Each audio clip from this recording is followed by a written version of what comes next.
I'm here to speak to the idea of a national food strategy for Aotearoa. Food is woven through everything.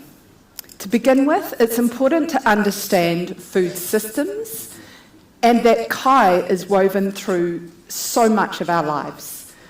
Food affects our environment, including our climate, through the emissions it creates. Our health is impacted by the food we eat, and food is an outcome of our farming and fishing practices. We use food to show people who we are, and it's everywhere through our culture. Food has a major role to play in our national security, and we celebrate food through things like hospitality and tourism.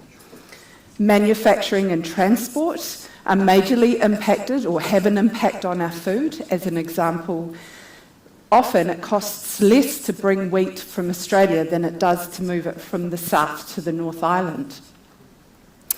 Obviously, food plays a major role in our free trade agreements, and also food has an impact on things like animal welfare, our waste systems, and our energy production and use, as proven by the idea around the electrification of our farming systems. As a result, food sits across government agencies, and probably the one that we know the best in this sector is MPI, and their remit around the acceleration of the economic potential of our food and fibre industries, also biosecurity and food safety. But MFE, or the Ministry for the Environment, leads in the food waste space. The Ministry of Health obviously reacts to the impact that food has on human health.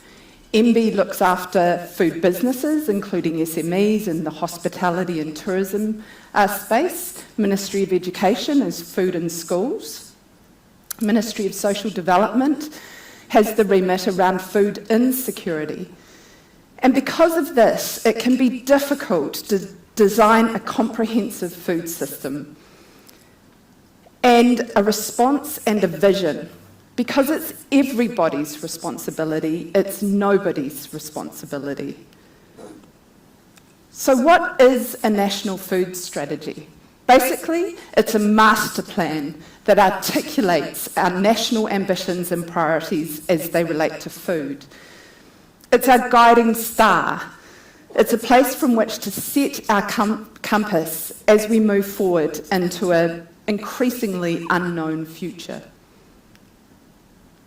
Traditionally, food strategies focused on a specific aspect of our food, like how it ends up on a supermarket shelf or the food production industry, which is why we have things such as a grocery commissioner, but we don't have an overarching food commissioner.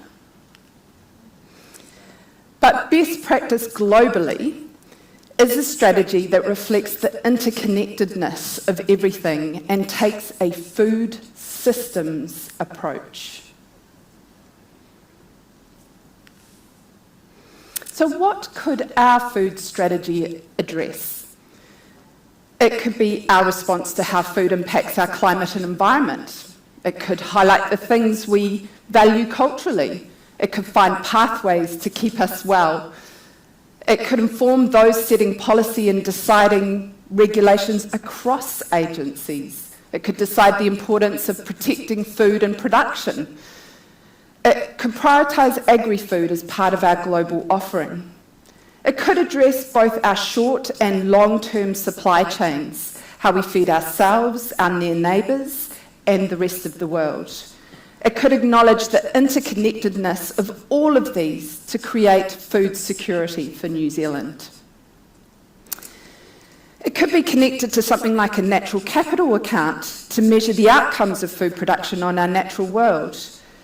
It could highlight our unique strengths and weaknesses. It could do all of this and so much more. Many of our trading partners, in fact, I'd go as far to say most of our trading partners and our competitors, such as the UK, Canada and Ireland, have a national food plan. I really love Ireland's sort of tagline statement here around being a world leader in sustainable food systems. Sounds familiar for some reason. And even Australia, I love it when I say even Australia, even Australia is currently working on a national food strategy centred around food security. So where are we up to in Aotearoa? In 2020, during lockdown, Eat New Zealand brought food leaders from across the system to consider a joined-up approach. And then in 2021 and 22, I was part of a leadership group put together by the Aotearoa Circle to consider a values-based framework for New Zealand food. This was led by Rangimaria Hunie from Ngāti Whātua Oraki and Matt Pritchard from KPMG, and it involved industry leaders and government representation from MPI and MFE. Then last year in May, Eat New Zealand, alongside VAWA, or Vets for Animal Welfare, and Freedom Farms, launched a petition calling for a national food strategy. This collected over 2,000 signatures, and over 60 different organisations and businesses supported the call. The following month, the Health Coalition of Aotearoa, that includes some of our most significant public health leaders, came out with a statement that access to healthy kai is a human right and vital to prevent poor health outcomes. We urgently call for the development of a cohesive national food and nutrition strategy. The following month, the National Science Challenges, the directors of 6 National Science Challenges came together to call for a national food strategy. And last month, the Ministry of Health released a significant report. In fact, it's the first one I've seen from them that steps so completely into the food system. It was called Rebalancing Our Food System. And their number one recommendation from this was that the Minister of Health work with colleagues in government in partnership with communities to develop a national food strategy to deliver a rebalanced food system that upholds te tiriti and prioritises health and well-being of New Zealanders, indigenous Māori rights, and protecting the environment ahead of economic goals. The government's response? Pursuing the recommendations in this report is not a priority for the government. There are far more pressing issues in the health sector that need addressing at the moment. You know what I'm going to say. Of course, so many of these pressing issues, including the ability to see our GPs, our hospital waiting lists, are caused by food. So nearly 1 in 5 kids are living in food security. That's 20% of our children in New Zealand. Type 2 diabetes has been described as a tidal wave that will devastate the New Zealand health system. And the way we're producing food is having an impact on our health as well. So what does a national food plan need to be? We've talked about the fact that it needs to be a food system approach. So we're acknowledging the interconnectedness of food production, health, environment, cultural importance, food environments and trade. But it also needs to take a food citizen approach. So it needs to be co-designed and have input by all of our food citizens, from our farmers to our eaters. In fact, a wonderful sort of food system champion in the UK said, if you eat, you're in. As part of the Mana Kai work, KPMG did a global audit of food strategies and concluded that co-design is the way forward. So how do we keep the momentum going?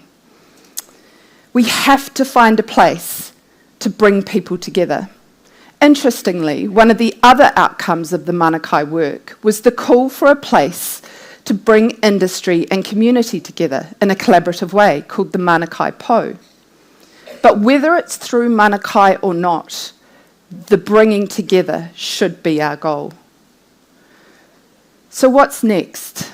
I think we need an independent group that's funded to bring together leaders in industry and community to start the co-design process of a national food strategy and present the outcome to political parties in the lead up to the next election for government adoption from 2026.